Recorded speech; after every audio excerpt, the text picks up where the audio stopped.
Саламатсыздар ма? Бүгінгі тақырыпта біз сиқырлы и әріпін айтамыз.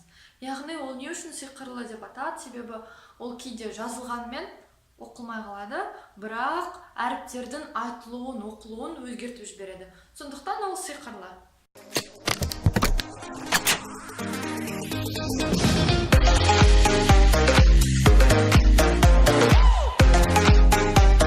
Айтпақшыдай, өзімді таныстыруды ұмытып кеттім. Менің есімім Анара Қайрат. Бұл Easy ағылшын. Яғни мен Тараз қаласындағы Easy ағылшын курсында мұғаліммін. Басқа қаладағы оқушыларға Skype арқылы дәріс беремін. Бүгінгі тақырып бойынша ал тақтаға қарайық. Ағылшын тілінде біле білсеңіз 5 дауысты дыбыс бар. Және 6-шысы біреу бар, ол кейде дауысты, кейде дауыссыз Y әріпі. Оны айтпаймыз. Бүгін тек шын дауысты 5 әріпті қараймыз. Олар алфавит бойынша A, E, I, O, U. Бұлар әр кезде әрқалай оқылады. Өздеріңіз байқаған болсаңыздар, кейде мынау әріпті Ә деп оқимыз, кейде A деп оқимыз. Соны қалай білсек болады? Қарай өтсек, бірінші A әріпі Ә немесе A деп оқылады. I әріпі Е, I. I әріпі I, I. O әріпі O, O. U әріпі A, U болып оқылады. Енді айырмашылығы неде? Барлығы біздің сиқырлы и әріпіне қатысты. Кәне қарап көрейік. Мысалы, егер соңында біздің сиқырлы и әріпі болмаса, яғни мынау Е деп жазылатын, и әріпі болмаса, онда мынау жолдағыдай оқимыз. Мысалы, mat, fat, not, cut, hug, rat, pin, rag, pet. Ал енді біздің и әріпі қосылды дейік. Онда мынау жол бойынша, яғни алфавит бойынша оқимыз. Алфавитте A, E, I, O, U болса, дәл солай оқимыз. Кәнеке қарастырып көрейік. Мысалы, mat. Mat деген ол кремше, көбінесе ваннада аяғымыз тайғанап кетпеу үшін төсеп қоямыз. Келесі.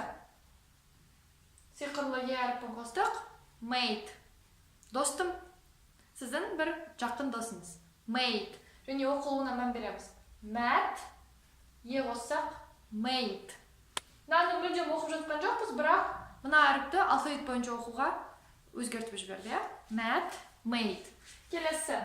Fat. Егер сіз тәтті көп жейтін болсаңыз, fat. Толық боласыз. Fat.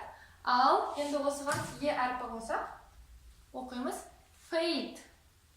Fate. Алфавит бойынша A. Fate. Тағдыр деген мағына. Келесі. Not. Not деген жоқ деген сөз, яғни болымсыз сөйлемдерде қолданамыз. Not. Ені қостық. Note. Note. Келесі. Cut. Cut.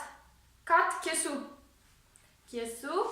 Ал егер бір әдемі қыз соны кесіп отса, ол сүйкімді. Cute. Сүйкімді. Cute. Cut. Cute. Hug. Hug деген құшақтау. Құшақтайсыз. Hug. Huge. Үлкен. Үлкен адам болса, сіз оны бұлай құшақтай алмайсыз. Huge. Үлкен. Байқасаңыздар, hug деп оқыдық. А сиқырлы әріп қосылды. Huge. Бірақ ол сиқырлы әріптің өзі оқылмайды. Арғарай қарап көрейік. Rat. Көбінесе жаман адамдарда ағылшынша rat деп айтады. Бізде орыс тілінде крыса деп айтады ғой, еге қойрық rat. Ал баға деген сөз. Өзіңіз оқып көріңізші. Егер сіз rate деп оқысаңыз, онда дұрыс оқыңыз. Rate. Келесі. Pin. Pin. И әріпін қостық. Pine. Pine. Pin. И әріпі қосылғандықтан алфавит бойынша оқылады. Pine. Rag. Rag. Rage. Rage. Және байқасаңыздар, мынау Г әріпі де өзгереді. Яғни hug, huge, Ж деп оқылады. Rag, rage. Ал мынаны қараңыз. Pet. Үй жануары.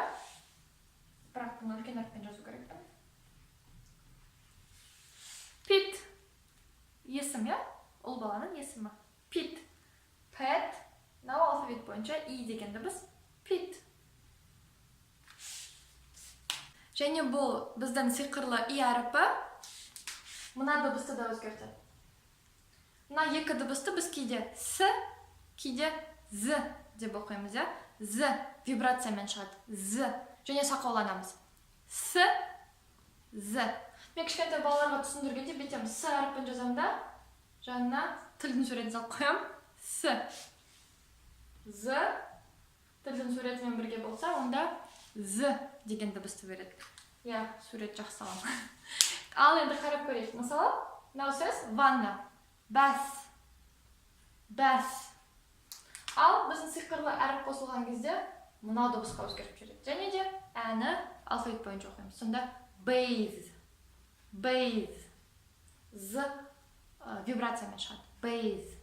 Яғни бәс деген ванна, bathe деген шомылу. Келесі close. Close. Мата. Close. Кину. Close. З-ға өзгеріп жүреді. Ал мынау сөз lose. Lose. Жек көру деген мағына. Lose. I hope you don't lose my lessons. Okay? Lose. Жек көру. Бүгінге осы сиқырлы и әріпі сізге осы сабақтан кейін түсінікті болды деген үміттемін. Оқуыңыз жақсарады деген үміттемін.